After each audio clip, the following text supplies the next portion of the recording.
warahmatullahi wabarakatuh.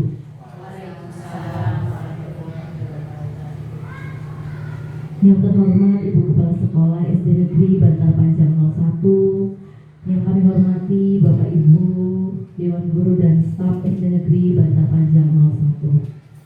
Puji syukur marilah kita panjatkan kehadirat Allah Subhanahu wa taala, yang mana pada pagi yang cerah ini kita dapat berkumpul di ruang guru ini dalam keadaan sehat walafiat, tentunya dalam acara yaitu diseminasi budaya positif. Salah satu tugas dari calon guru penggerak angkatan 10, Ibu Rukmiyati, SPD SD.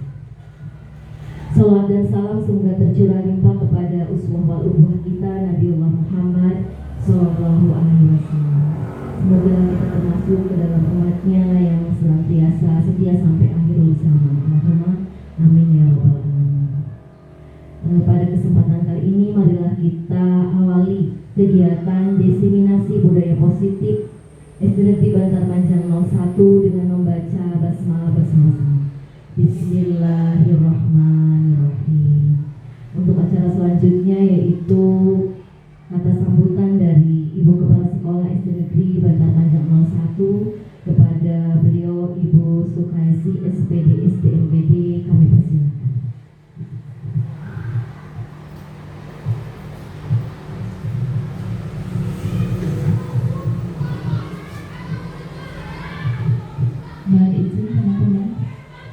Bismillahirrahmanirrahim. Assalamualaikum warahmatullahi wabarakatuh. Alhamdulillah, alhamdulillah wa syukurillah, wassalatu wassalamu ala asrofil anbiya'i wal mursalin wa ala alihi wa sahbihi ajma'in. Amin. Asyhadu an la ilaha illallah wa asyhadu anna Muhammadan abduhu wa rasuluh. Allahumma sholli ala sayyidina Muhammad wa ala ali sayyidina Muhammad. Yang saya hormati tentunya Ibu Rukmiyati SPD SD selaku calon guru penggerak, teman-temanku yang Ibu banggakan. Puji syukur mari kita panjatkan pada Tuhan yang Maha Kuasa, Allah Subhanahu wa taala, yang mana pada hari ini kita mampu berkumpul dalam acara diseminasi budaya positif SD Negeri Bantar Panjang 1, Kecamatan Simanggu, Kabupaten Cilacap, dalam keadaan sehat, dalam keadaan bugar luar biasa. Salam selawatnya tentunya kita haturkan pada junjungan kita Nabi Agung Muhammad Sallallahu Alaihi Wasallam. Bapak Ibu yang kami hormati, izinkan saya menyampaikan beberapa hal. Yang pertama kepada Ibu Rukmiyati SPD SD, saya mengucapkan pertama-tama atas terpilihnya oleh Allah Subhanahu wa taala untuk mengikuti suatu pendidikan yang luar biasa yang sedang digembar-gemborkan oleh Kementerian Pendidikan Nasional. Mudah-mudahan pendidikan panjenengan mendapatkan manfaatnya, terutama untuk diri sendiri, masyarakat, tentunya untuk peserta didik. Teman-temanku juga Ibu mengucapkan selamat kepada yang telah lulus sebagai guru penggerak, dan tentunya insya Allah teman-teman akan menyusul beberapa hari kemudian. Mudah-mudahan kita semua di SD Bantar Panjang 1 menjadi seorang guru penggerak semua. Allahumma amin. Teman-teman yang kami hormati, topik menarik sekali pada hari ini yaitu budaya positif. Mudah-mudahan nanti selepas usainya diseminasi pada hari ini, kita semua mampu menerapkan budaya yang positif, terutama untuk kelasnya masing-masing. Mudah-mudahan bisa untuk sekolah kita merupakan sekolah yang berbudaya positif. Selanjutnya mudah-mudahan kita bisa menularkan kepada SD-SD yang lain. Itu saja harapan dari Ibu. Selamat mengikuti diseminasi. Mudah-mudahan kegiatan pada hari ini lancar, mendapat manfaat dan mendapatkan barokah dari Tuhan Yang Maha Esa. Allahumma amin. Terima kasih. Wabillahi taufiq wal hidayah. Wassalamualaikum warahmatullahi wabarakatuh. Waalaikumsalam warahmatullahi wabarakatuh.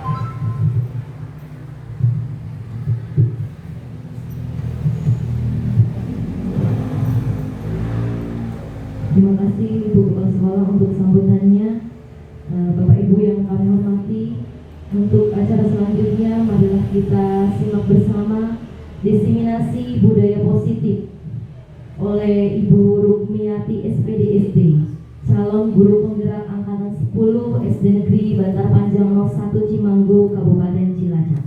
Pada beliau kami persilakan.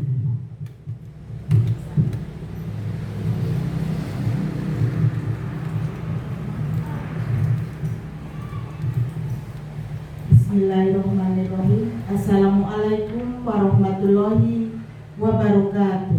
Waalaikumsalam warahmatullahi wabarakatuh. Yang terhormat Kepala Sekolah SD Negeri Bantar Panjang 01, Ibu Sukaisi SPDSD MPD. Yang kami hormati Bapak Ibu Guru Hebat SD Negeri Bantar Panjang 01. Pertama-tama, marilah kita panjatkan puji syukur kehadirat Allah Subhanahu wa Ta'ala, yang mana pada hari ini kita bisa berkumpul di sini, yaitu dalam acara diseminasi budaya positif SD Negeri Bantar Panjang 01 Kecamatan Cimanggu, Kabupaten Cilacap. Yang kedua, tidak lupa salawat serta salam kita curahkan kepada junjungan Nabi besar kita, yaitu Nabi Muhammad SAW. Semoga kita adalah umatnya yang akan mendapatkan syafaat nanti di yaumil akhir. Allahumma amin. Sebelumnya saya akan mengucapkan terima kasih pada Bapak Ibu Guru semuanya, Bapak Ibu Guru Hebat SD Negeri Bantar Panjang 01 yang telah meluangkan waktunya untuk kegiatan saya, yaitu membuat aksi nyata modul 1.4, yaitu diseminasi budaya positif. Baiklah Bapak Ibu, bagaimana kabarnya hari ini? Alhamdulillah. Masih semangat ya? Coba. Sebelumnya saya ingin memberikan ice breaking dulu. Tepuk semangat. Bisa ya? Bisa. Ya. Coba gitu Ya. dulu. Ya. Kalau tepuk semangat, prok prok prok se, prok prok prok ma, prok prok prok ga. Semangat. Bisa? Bisa. Oke. Tepuk semangat.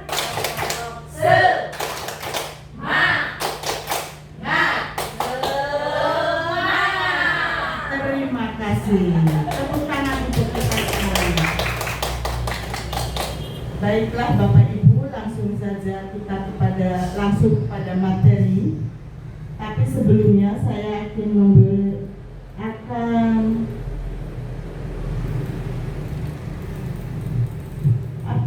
menyatakan tujuan dari diadakannya diseminasi budaya positif di SD Negeri Bantar Panjang 01, yaitu pertama, sebagai pembuatan aksi nyata modul 1.4, yaitu adalah tugas dari CGP Angkatan 10.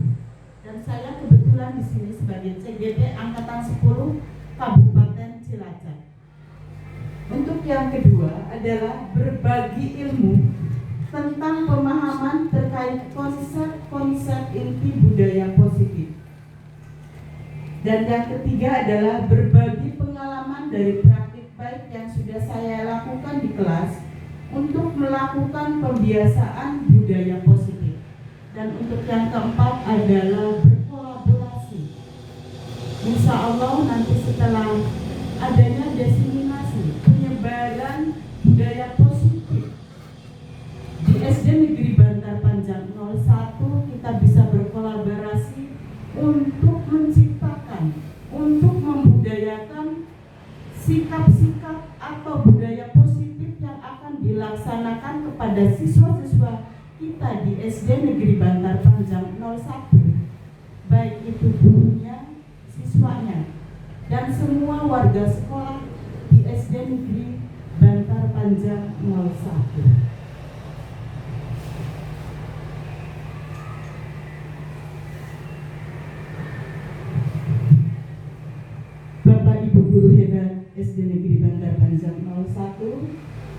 konsep-konsep kunci budaya positif, ada beberapa submateri yang akan saya sampaikan di sini, yaitu satu, perubahan paradigma belajar, yang kedua, disiplin positif, yang ketiga, motivasi perilaku manusia, yang keempat, keyakinan kelas, yang kelima, posisi kontrol restitusi, yang kelima, kebutuhan dasar, dan segitiga restitusi.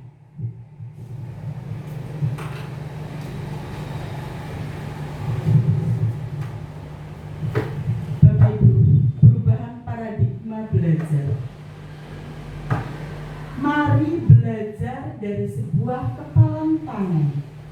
Nanti ada yang simulasi, saya mohon minta keikhlasannya untuk 2 orang maju untuk mempraktekkan.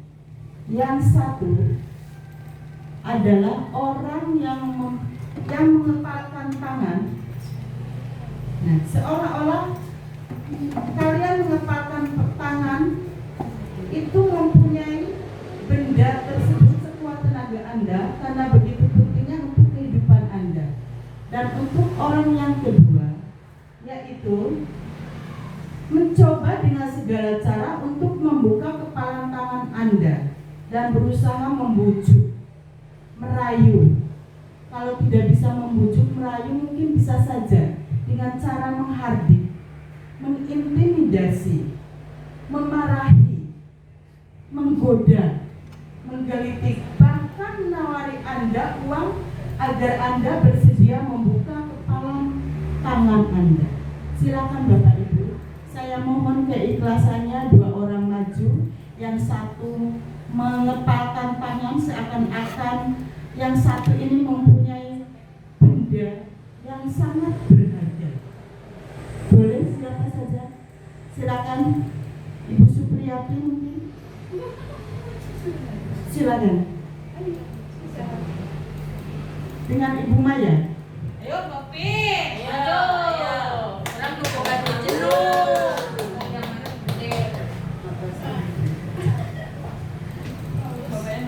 Yang pertama adalah Ibu Maya yang mengepalkan tangan. Seakan-akan Bu Maya itu mempunyai benda yang sangat berharga. Sedangkan di sini Bu Supriyati sebagai orang kedua, yaitu mencoba untuk merayu, mencoba untuk mengintimidasi, memarahi. Silakan. Saya dong Pip, saya punya sesuatu nih yang luar biasa. Ibu Coba minta buka. tolong, apa ini? Nggak boleh lah. Aku minta. Jangan. Minta dong, apa ya? Jangan. Aku pengen. Ada apa ini? Ada sesuatu yang berharga. Pengen, saya Tidak pengen. boleh. Saya ingin ya. Terima kasih Ibu Supriyati dan Ibu Dharmawati.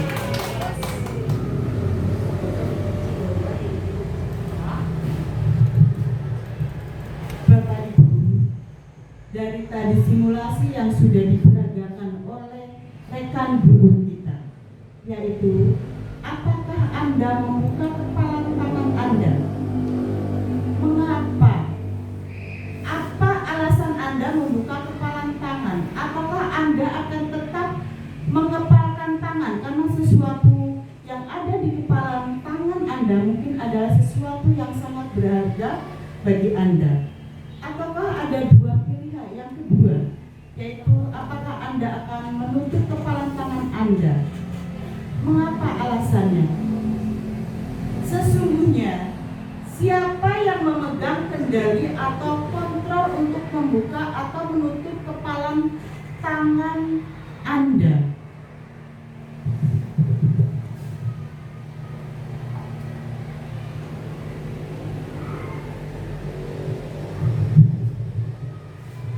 Yang memegang kendali adalah diri kita sendiri. Apakah kita akan membuka kepalan tangan itu, atau kita akan tetap menutup kepalan tangan itu? Bapak Ibu guru, perubahan paradigma belajar itu ada stimulus respon, ada teori kontrol. Stimulus respon mengatakan realitas, kebutuhan kita sama. Tetapi teori kontrol mengatakan realitas kebutuhan kita berbeda. Semua orang melihat hal yang sama, tetapi teori kontrol, setiap orang memiliki gambaran yang berbeda. Stimulus respon mengatakan kita mencoba mengubah orang agar berpandangan sama dengan kita. Sedangkan teori kontrol, kita berusaha memahami pandangan orang lain tentang dunia. Stimulus respon, perilaku buruk dilihat sebagai suatu kesalahan. Sedangkan teori kontrol mengatakan semua perilaku memiliki tujuan.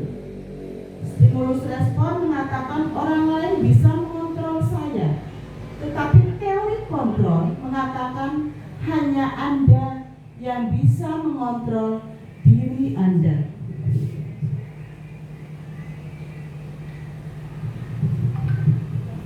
Stimulus respon, saya bisa mengontrol orang lain, tetapi teori kontrol mengatakan Anda tidak bisa mengontrol orang lain.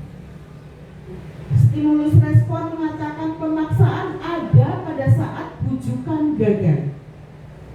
Teori kontrol, kolaborasi dan konsensus menciptakan pilihan-pilihan baru. Stimulus respon, model berpikir menang kalah.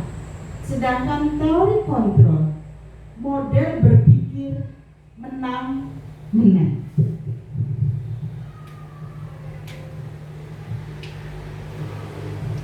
Baik Bapak Ibu, untuk materi sub yang kedua yaitu disiplin positif.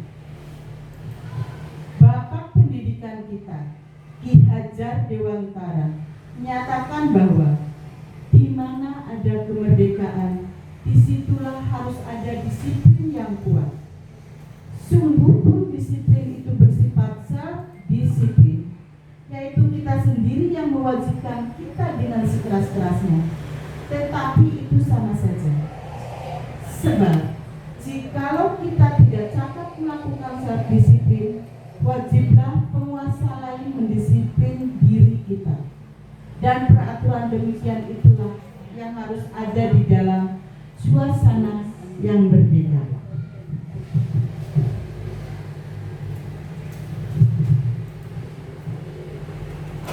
Disiplin positif yang merupakan unsur utama dalam terwujudnya budaya positif yang kita cita-citakan di sekolah kita. 1. Cara penerapan disiplin yang mengajarkan anak bertanggung jawab dan menumbuhkan kesadaran diri berdasarkan nilai-nilai kebajikan.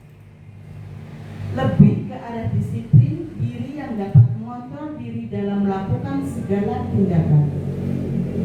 Yang ketiga, dapat membuat murid memahami dan menyadari berdasarkan motivasi internal, bukan karena pujian, paksaan, atau hukuman.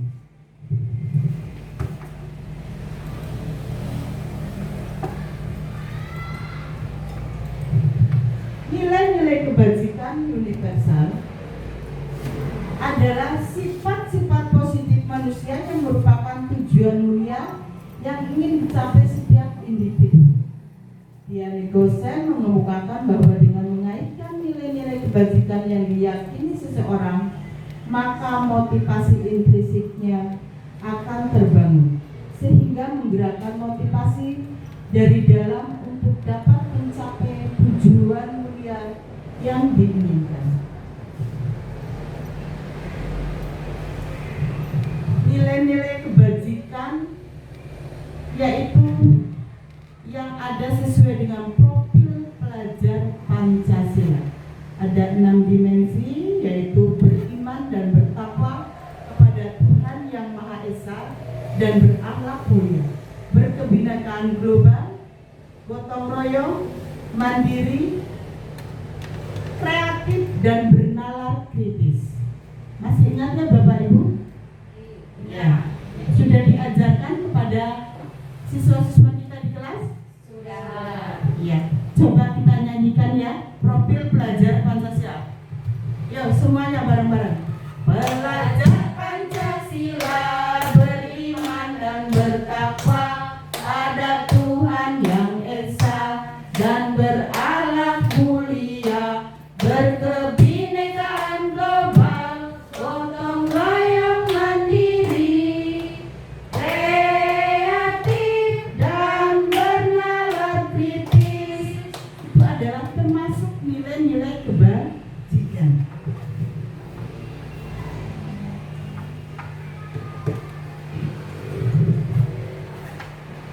Materi yang ketiga adalah motivasi perilaku manusia. Sebagai seorang pendidik, saat Anda perlu hadir di suatu pelatihan, motivasi apakah yang mendasari tindakan Anda? Apakah Anda hadir karena tidak ingin ditegur oleh pihak panitia atau pengawas Anda dan mendapatkan surat teguran, menghindari ketidaknyamanan dan hukuman? Yang kedua, apakah Anda ingin dilihat dan dipuji oleh lingkungan Anda atau mendapatkan penghargaan sebagai guru berprestasi di sekolah, mendapatkan imbalan atau penghargaan dari orang lain? Yang ketiga, apakah Anda ingin menjadi pembelajar sepanjang hayat, menjadi orang yang berusaha dan bertanggung jawab, serta menghargai diri Anda sendiri sebagai teladan bagi murid-murid Anda, guru-guru Anda, serta lingkungan Anda, karena Anda percaya lingkungan Anda menghargai nilai-nilai kebajikan diri sendiri? Manakah motivasi yang paling kuat mendasari tindakan Anda? Atau adakah suatu proses perubahan motivasi?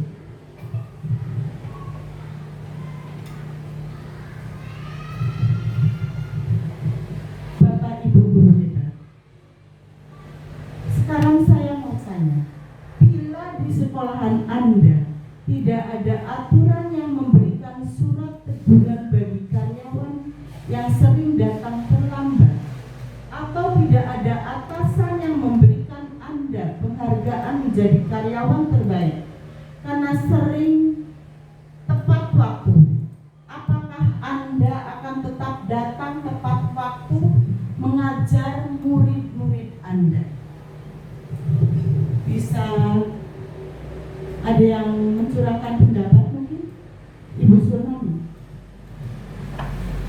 Bila di sekolah Anda tidak ada aturan yang memberikan surat teguran bagi karyawan yang sering datang terlambat, atau tidak ada atasan yang memberikan Anda penghargaan menjadi karyawan terbaik karena sering tepat waktu, apakah Anda akan tetap datang tepat waktu untuk mengajar murid-murid Anda?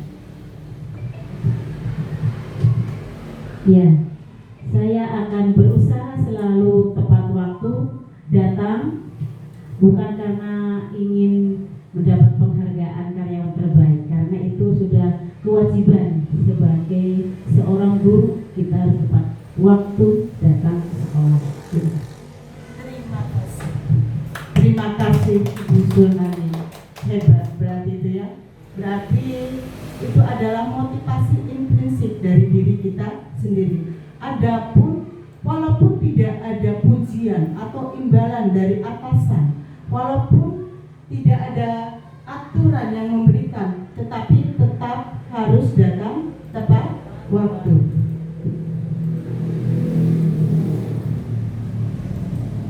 Ada 3 motivasi perilaku manusia. Yang pertama adalah untuk menghindari ketidaknyamanan atau hukuman. Yang kedua, untuk menjadi orang yang mereka inginkan dan menghargai diri sendiri dengan nilai-nilai yang mereka percaya. Dan yang ketiga, untuk mendapat imbalan atau penghargaan dari orang lain.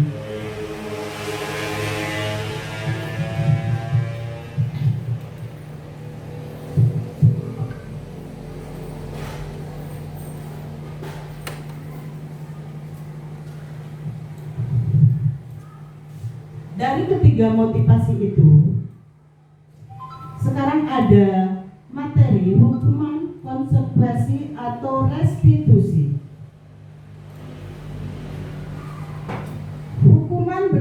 Hukuman itu bersifat tidak terencana atau tiba-tiba, satu arah dari pihak guru yang memberikan, dan murid hanya menerima suatu hukuman tanpa melalui kesepakatan. Untuk konsekuensi itu sudah terencana atau sudah disepakati terlebih dahulu, sudah dibahas dan disetujui oleh murid dan guru. Sedangkan restitusi, proses menciptakan kondisi bagi murid untuk memperbaiki kesalahan mereka sehingga mereka bisa kembali pada kelompok mereka dengan karakter yang lebih kuat, karakter yang lebih baik.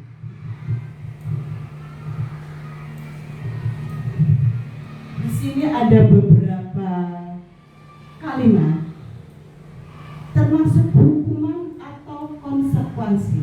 Tadi kalau hukuman itu adalah datangnya tiba-tiba, hanya dari guru, tidak ada kesepakatan dari antara guru dan murid. Sedangkan konsekuensi itu sudah ada kesepakatan terlebih dahulu dari antara siswa dan guru. Yang pertama adalah mencatat 100 kali di dalam buku.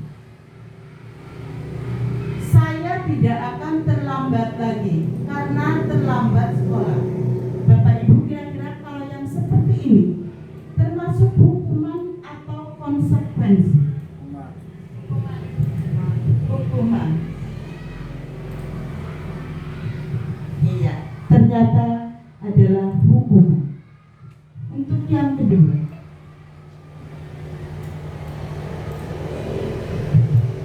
lari mengelilingi lapangan basket 2 kali karena terlambat hadir di sekolah. Hukuman atau konsekuensi? Hukuman. Coba kita lihat ya. Hukuman.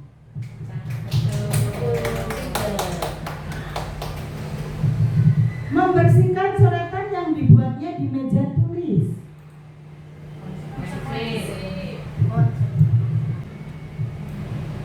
Konsekuensi. Mungkin itu sudah ada kesepakatan antara guru dan siswa.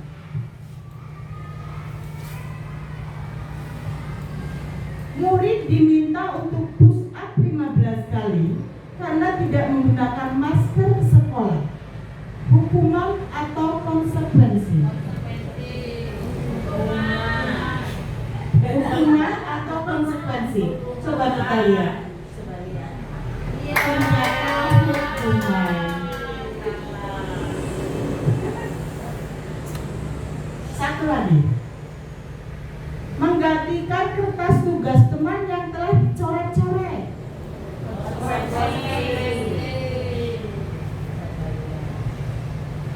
Konsekuensi. Tepuk tangan untuk kita semua.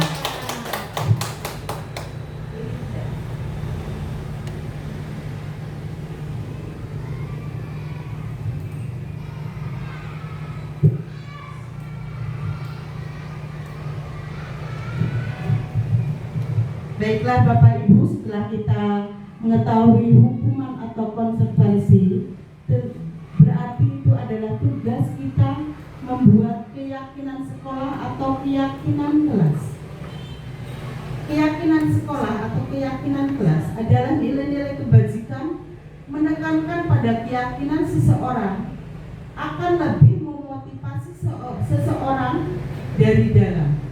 Seseorang akan lebih tergerak dan bersemangat untuk menjalankan keyakinannya daripada hanya sekedar mengikuti serangkaian peraturan tertulis tanpa makna.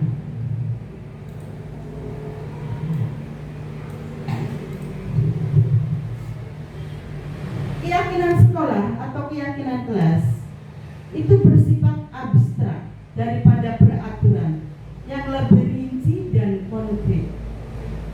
Keyakinan kelas berupa pernyataan-pernyataan universal. Pernyataan keyakinan kelas senantiasa dibuat dalam bentuk positif. Berarti kalau yang kalimatnya negatif, berarti kita harus bisa merubah dulu ke kalimat yang positif. Contohnya, jangan membuang sampah sembarangan.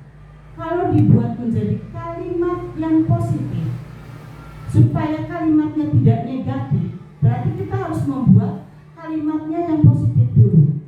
Contohnya, yang kalau tadi dikatakan jangan membuang sampah sembarangan, dirubah menjadi kalimat positif, buanglah sampah pada tempatnya.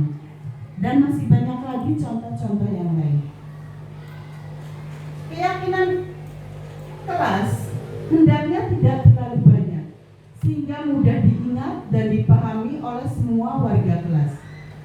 Keyakinan kelas sebaiknya sesuatu yang dapat diterapkan di lingkungan tersebut. Semua warga kelas hendaknya ikut berkontribusi dalam pembuatan keyakinan kelas lewat kegiatan curah pendapat.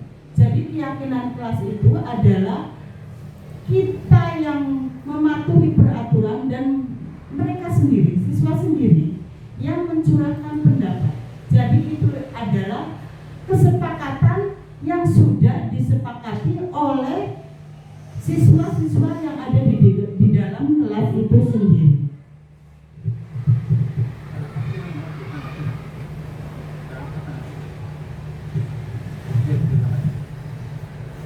Setelah beberapa materi, sekarang kita adalah ke submateri kebutuhan dasar manusia. Ada 5 kebutuhan dasar manusia. Yang pertama adalah bertahan hidup. Yang kedua, kasih sayang dan rasa ingin diterima. Yang ketiga, penguasaan. Yang keempat, kesenangan. Dan yang kelima adalah kebebasan. Kebutuhan bertahan hidup atau survival adalah kebutuhan yang bersifat fisiologis untuk bertahan hidup. Misalnya kesehatan, rumah, makanan. Kebutuhan biologis sebagai bagian dari proses reproduksi, termasuk kebutuhan untuk bertahan hidup. Kebutuhan rasa sayang dan rasa diterima. Kebutuhan untuk diterima. Kebutuhan ini dan 3 kebutuhan berikutnya adalah kebutuhan psikologis. Kebutuhan untuk disayangi dan diterima meliputi kebutuhan akan hubungan dan koneksi sosial. Untuk merasa menjadi bagian dari suatu kelompok. Kebutuhan ini juga meliputi keinginan untuk tetap terhubung dengan orang lain, seperti teman, keluarga, pasangan hidup, teman kerja, binatang peliharaan, dan kelompok. Kebutuhan yang ketiga adalah penguasaan. Kebutuhan pengakuan atas kemampuan. Kebutuhan ini berhubungan dengan kekuatan untuk mencapai sesuatu, menjadi kompeten, menjadi terampil, diakui atas prestasi dan keterampilan kita, didengarkan dan dimiliki rasa harga diri.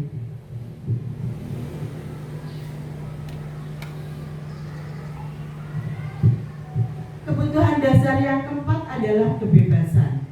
Kebutuhan untuk bebas adalah kebutuhan akan kemandirian, otonomi, memiliki pilihan dan mampu mengendalikan arah hidup seseorang. Anak-anak dengan kebutuhan kebebasan yang tinggi menginginkan pilihan. Mereka perlu banyak bergerak, suka mencoba-coba, tidak terlalu terpengaruh orang lain, dan senang mencoba hal-hal baru dan menarik.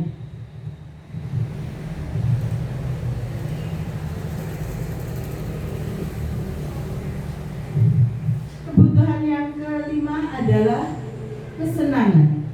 Anak-anak dengan kebutuhan dasar kesenangan yang tinggi dia lakukan. Mereka juga bisa berkonsentrasi tinggi saat mengerjakan hal yang disenangi. Mereka suka permainan dan suka mengoleksi barang, suka bergurau, suka melucu, dan juga menggemaskan. Bahkan saat mereka bertingkah laku buruk, mereka masih terlihat lucu.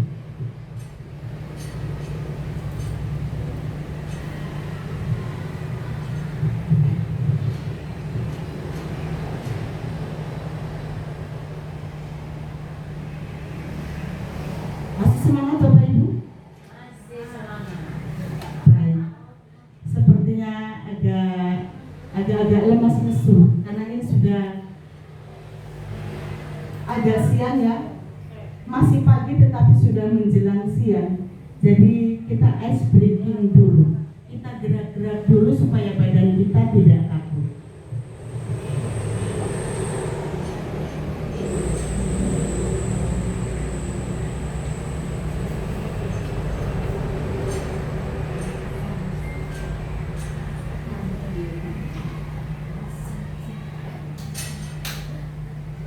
Coba Bapak Ibu, saya mohon semuanya berdiri. Kita melakukan senam dulu.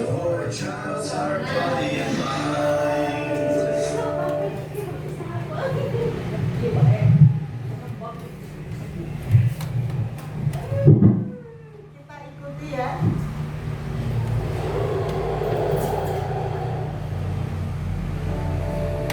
Saya di mana ini? Around Sam Sam from the CD Action Fun Dance by the Learning Station. Arms up high, reach for the sky. Let's sing along to the silly, silly Run Sam song. Oh, Run Sam Sam, oh, Run Sam Sam. Sam Sam, oh, Run Sam Sam, oh, Run Sam Sam.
anak-anak ini.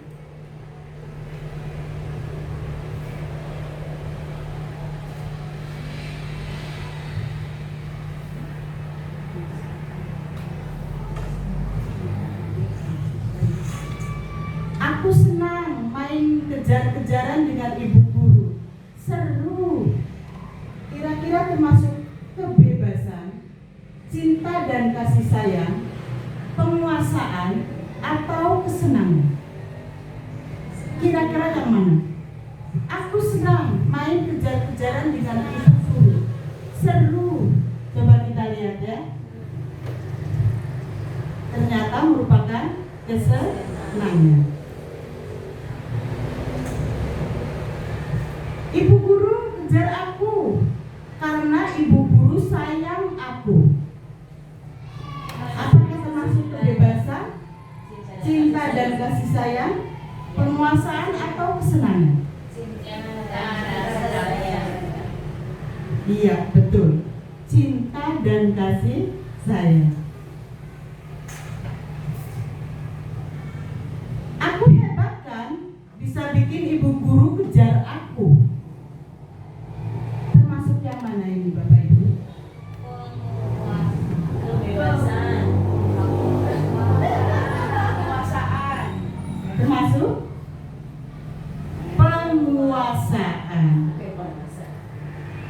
Kalau yang ini, aku bosan belajar mewarnai terus di dalam kelas. Kebebasan. Iya. Coba kita lihat. Termasuk kebebasan.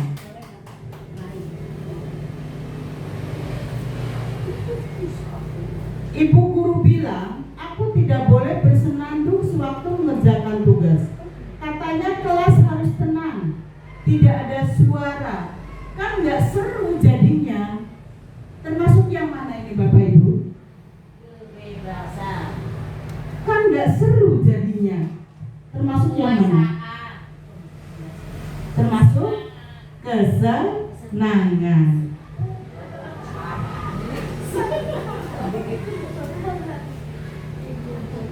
Ibu guru tidak menyapaku hari ini, padahal aku pakai jepit rambut baru. Penguasaan. Termasuk yang mana ini? Kasih sayang. Cinta dan kasih sayang.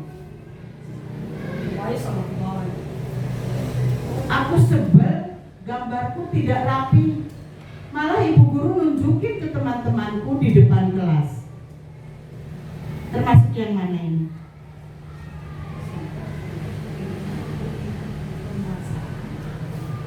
Kita lihat ya. Penguasaan.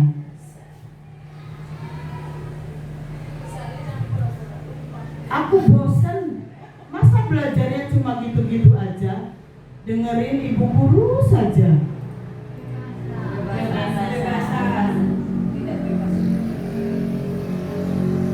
Termasuk kebebasan. Tepuk tangan untuk kita semuanya. Siswa-siswa kita mempunyai 5 dasar kebutuhan manusia. Tetapi kita sebagai guru mempunyai posisi kontrol. Ada 5 posisi kontrol guru, yaitu yang pertama adalah sebagai penghukum, yang kedua membuat rasa bersalah, yang ketiga bisa menjadi sebagai teman, yang keempat sebagai pemantau, dan yang kelima sebagai manajer. Bapak Ibu, kita lihat putaran video terlebih dahulu untuk posisi sebagai penghukum.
basket, Bu. Kenapa? Kamu melawan ibu? Berani-beraninya jawab. Sudah terlambat, Mas. Bapak Ibu, posisi kontrol guru sebagai seorang penghukum bisa menggunakan hukuman fisik maupun verbal. Kalau hukuman verbal, contohnya dengan kata-kata yang menyakitkan, misalkan patuhi aturan saya atau awas, kamu selalu saja salah, pasti selalu yang terakhir selesai. Hasil dari posisi kontrol sebagai penghukum, kemungkinan murid marah dan mendendam atau bersifat agresif. Bisa jadi sesudah kembali duduk, murid tersebut akan mencoret-coret bukunya atau meja tulisnya. Lebih buruk lagi, bisa saja sepulang sekolah murid melihat motor atau mobil bapak ibu gurunya, dia akan menggores kendaraan tersebut dengan paku. Itu bisa saja dilakukan oleh siswa kita.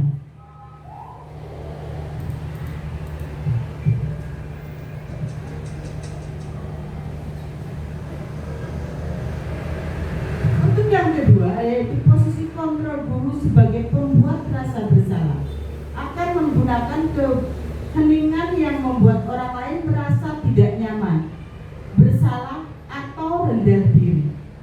Contohnya dengan kata-kata seperti ini: ibu sangat kecewa sekali dengan kamu. Berapa kali bapak harus memberitahu kamu ya? Gimana coba kalau orang tua kamu tahu kamu berbuat begini? Hasil pada murid akan merasa bersalah setelah mengecewakan ibu atau bapak gurunya. Murid akan merasa menjadi orang yang gagal, tidak sanggup membahagiakan orang lain.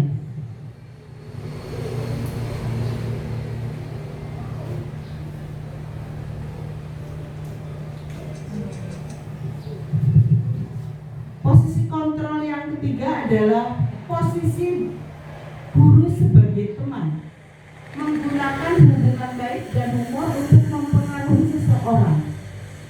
Contoh dengan kalimatnya yaitu, ayo bantulah demi bapak ya. Ayo ingat tidak bantuan bapak selama ini. Ya sudah, kali ini tidak apa-apa. Nanti ibu bantu bereskan. Hasilnya, murid akan merasa senang dan akrab dengan guru. Ini termasuk dampak yang positif. Tetapi ternyata sebagai teman, guru memposisikan sebagai teman juga ada dampak negatifnya, yaitu murid menjadi tergantung pada guru tersebut. Kita saksikan lagi Bapak Ibu video yang keempat sebagai pemantau.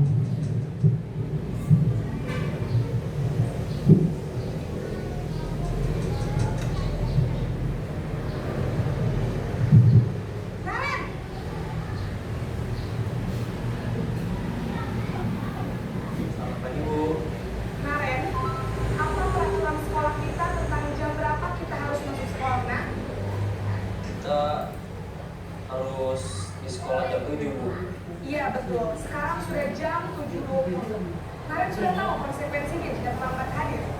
Paham Bu, saya harus tinggal kelas pas jam istirahat selama 20 menit. Iya benar, konsekuensinya demikian. Jadi nanti jam 9.30 pas istirahat, kamu harus tinggal di kelas, kerjakan tugas tambahan untuk ketertinggalan kamu, ya? Baik Bu.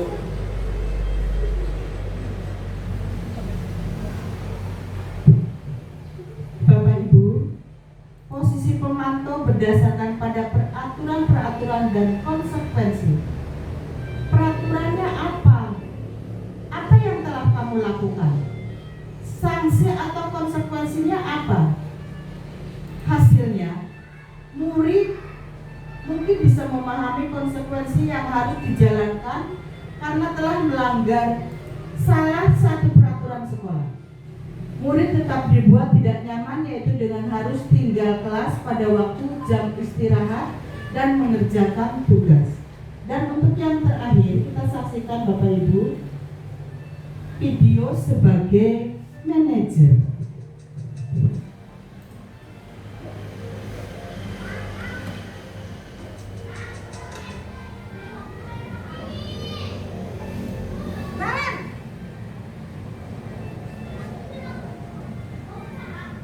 Selamat pagi, Bu. Selamat pagi, Naren. Maaf, Bu. Saya terlambat. Iya, sekolah masuknya jam 7, sekarang sudah jam 7.20. Jadi sekarang bagaimana ini, Naren? Maaf, Bu. Saya lupa ada alarm tes malam. Baiklah, menurut kamu, keyakinan sekolah yang mana yang perlu kamu tingkatkan? Menghargai diri sendiri dan orang lain mungkin ya, Bu. Setuju. Jadi, apakah Naren meyakini prinsip saling menghormati tersebut? Iya, Bu. Saya meyakininya. Apakah Naren bersedia memperbaiki masalah keterlambatan ini? Bersedia, Bu. Bagaimana kamu akan memperbaiki masalah keterlambatan ini? Saya akan coba untuk tidak lupa menyetel alarm saya, Bu. Baik, kalau Naren lupa menyetel alarm di rumah, ada orang yang kira-kira bisa bantu mengingatkan tidak? Ada, Bu. Kakak saya, Kak Emma. Ada lagi selain Kak Emma? Selain Kak Emma, ada ibu saya. Baik, jadi yang mengingatkan Naren adalah Kak Emma dan ibu kamu ya. Kira-kira akan mulai setel alarm kapan nih, Naren? Setelah pulang sekolah, akan segera saya lakukan. Baik, jadi Naren akan setel alarm untuk bangun besok pagi. Bapak Ibu guru hebat. Bapak Ibu guru, posisi di mana guru berbuat sesuatu bersama dengan murid, mempersilahkan murid mempertanggungjawabkan perilakunya, mendukung murid agar dapat menemukan solusi atau permasalahannya sendiri. Itulah guru sebagai manajer. Guru di sini bisa menanyakan dulu apa kesalahannya dan memberikan kepada murid untuk mencari solusinya. Contoh dengan kalimat seperti ini. Apa yang kita yakini? Kita kembalikan kepada keyakinan kelas. Apakah kamu meyakininya? Jika kamu meyakininya, apakah kamu bersedia memperbaikinya? Jika kamu memperbaiki ini, hal ini menunjukkan apa tentang dirimu? Apa rencana kamu untuk memperbaiki hal itu? Disinilah Bapak Ibu guru, apabila guru memposisikan dirinya sebagai manajer, jadi kita tidak serta-merta terus menghukum siswa tersebut yang berbuat kesalahan, tetapi kita bisa menanyakan dulu terlebih dahulu kenapa mereka bisa melakukan hal yang salah. Kita bisa memvalidasinya dulu terlebih dahulu dan menanyakan mengapa mereka melakukan hal tersebut. Dan guru juga harus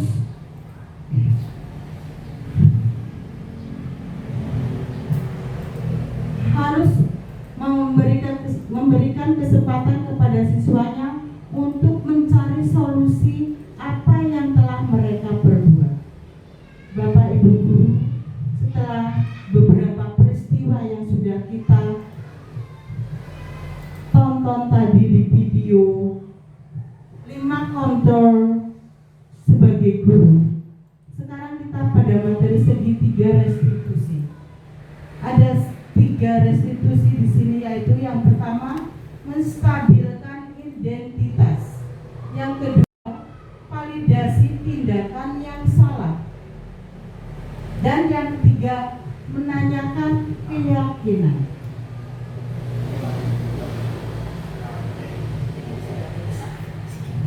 Segitiga restitusi, sisi yang pertama yaitu menstabilkan identitas.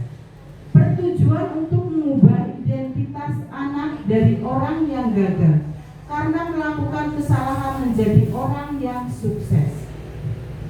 Sisi yang kedua, validasi tindakan yang salah. Setiap tindakan tidak dilakukan dengan suatu tujuan, yaitu memenuhi kebutuhan dasar. Sisi yang ketiga, menanyakan keyakinan apa yang kita percaya sebagai kelas atau keluarga. Apa nilai-nilai umum yang telah kita sepakati? Kamu mau jadi orang yang seperti apa? Itulah Bapak Ibu.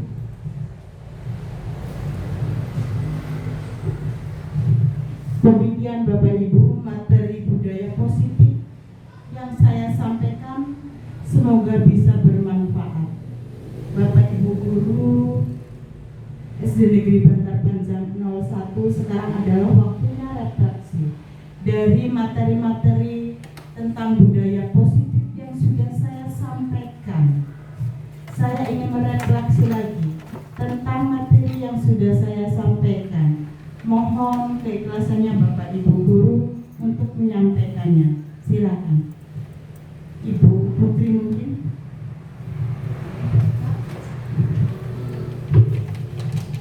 Baik. Assalamualaikum warahmatullahi wabarakatuh. Waalaikumsalam warahmatullahi wabarakatuh.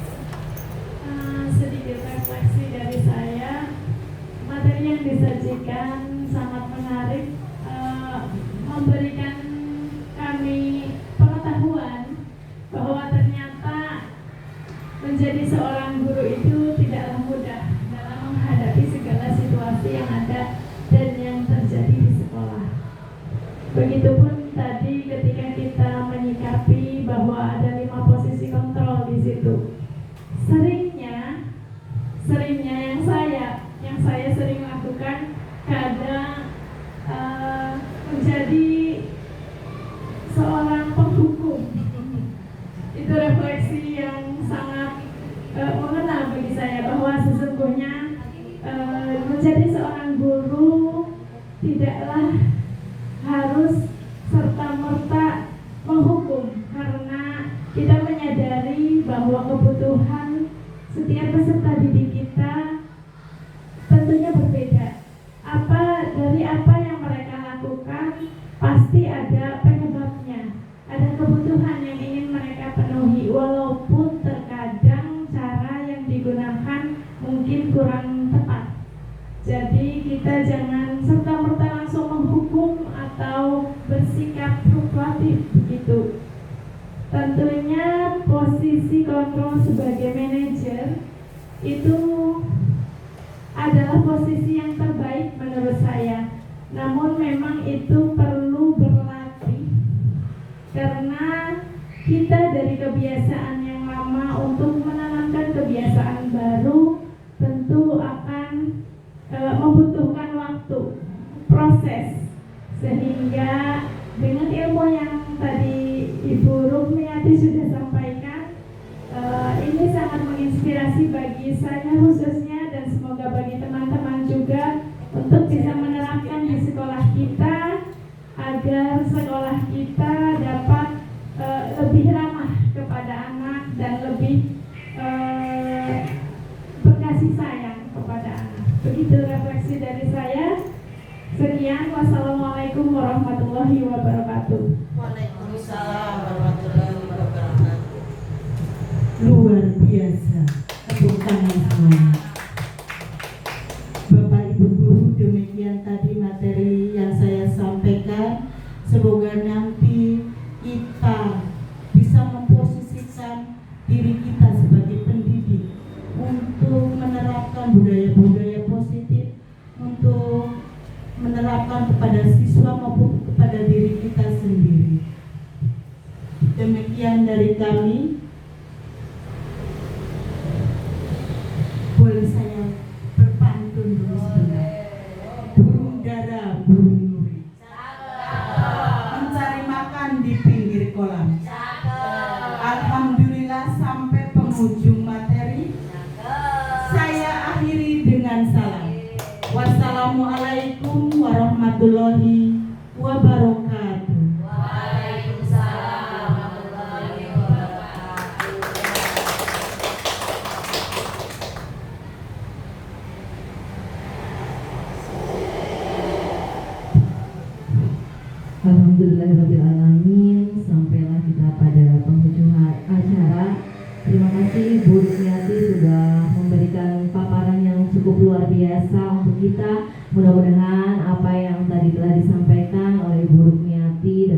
kita implementasikan dalam kehidupan kita sebagai pengajar tentunya, dan menambah serta meningkatkan budaya positif di lingkungan sekolah SD Negeri Bantar Panjang 01. Apapun yang sudah kita kerjakan, budaya positif yang sudah kita lakukan di sekolah, mudah-mudahan konsisten berjalan, yang sudah berjalan dan dapat lebih ditingkatkan lagi. Intinya mudah-mudahan kita sebagai pengajar dapat membuat murid-murid kita bahagia. Allahumma amin ya rabbal alamin. Mari kita tutup diseminasi budaya positif ini dengan membaca hamdalah bersama-sama. Alhamdulillahirabbil alamin. Terima kasih. Akhirul qouli bil taufiq wal hidayah. Wassalamualaikum warahmatullahi wabarakatuh.